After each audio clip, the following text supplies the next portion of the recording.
O número de pessoas com miopia, aquela dificuldade de enxergar de longe, duplicou nos últimos 50 anos. E segundo a Academia Americana de Oftalmologia, em 2050, metade da população mundial será míope. Cientistas já falam em uma epidemia.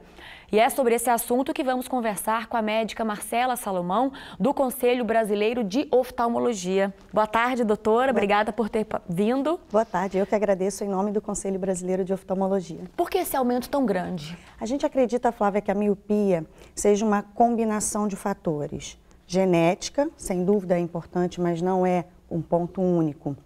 E fatores ambientais. Nesses fatores ambientais, a gente destaca o aspecto do excesso que existe hoje de atividades de perto, seja por uma demanda maior de leitura nas atividades escolares, mas também pelo uso de tablets, smartphones, computadores. Quando nós desempenhamos uma atividade de perto por muito tempo, existe um esforço visual, e esse esforço visual está relacionado com o aparecimento e também com a progressão da miopia. E aquelas pessoas, doutora, que trabalham com o computador, não tem como se ver longe dessa tela. O que fazer? A proteção ajuda? A proteção de tela? A proteção de tela ajuda num outro sentido, em relação a proteger da emissão de luz azul. Tablets, smartphones, computadores emitem muita luz azul e a gente acredita que isso tenha relação com o desenvolvimento de degenerações na retina. Em relação à miopia, a melhor atitude é desempenhar atividades ao ar livre. Atividades em que você não esteja com o foco na visão de perto, para não ter esse esforço visual. Isso é muito importante. Em qual idade a miopia se manifesta? Normalmente em crianças em idade escolar, entre 8 e 10 anos, mas muitas vezes um pouco mais tarde no adulto jovem. E quais são os sintomas, doutora? Baixa qualidade de visão para longe. Os pacientes míopes têm uma qualidade boa de visão de perto em geral e má qualidade de visão para longe. Tratamento? Há diversas alternativas. Óculos, primeira linha de tratamento, lentes de contato. É importante frisar que isso precisa ser orientado e acompanhado pelo profissional, pelo oftalmologista. A cirurgia refrativa de correção visual é uma alternativa.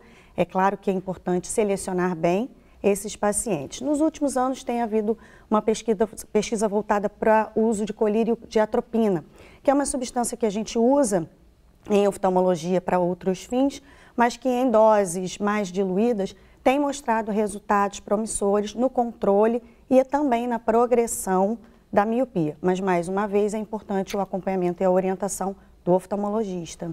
E existe algum tipo de alimento que possa retardar um pouco o aparecimento, além desses outros cuidados que a senhora já citou? Os cuidados mais importantes seriam esses, as atividades ao ar livre, evitar o excesso de horas em atividades de perto. Os alimentos que a gente acredita que tenham um benefício para a saúde ocular seriam os alimentos mais ricos em vitamina A. Vegetais verde escuro, espinafre, bertalha, couve, esses alimentos teriam um fator de proteção em relação às degenerações da retina. Mas o mais importante é a consulta com o profissional. E é muito importante também, né, doutora, que os pais estimulem as atividades ao ar livre nos filhos, porque as crianças também gostam de ficar muito no celular, ficam grudadas ali na telinha, né? Sem dúvida, isso é dessa geração e é natural que se faça o uso, mas isso tem que haver uma parcimônia. Há países, na China, na Índia, por exemplo, em que esse número chega a 90% da população. Míopes? Por quê? Pelo excesso das atividades de perto e o excesso da tecnologia. A tecnologia é bem-vinda, mas a gente tem que saber dosar isso. Tá ótimo, então. Muito obrigada, doutora, pela participação. Eu que agradeço.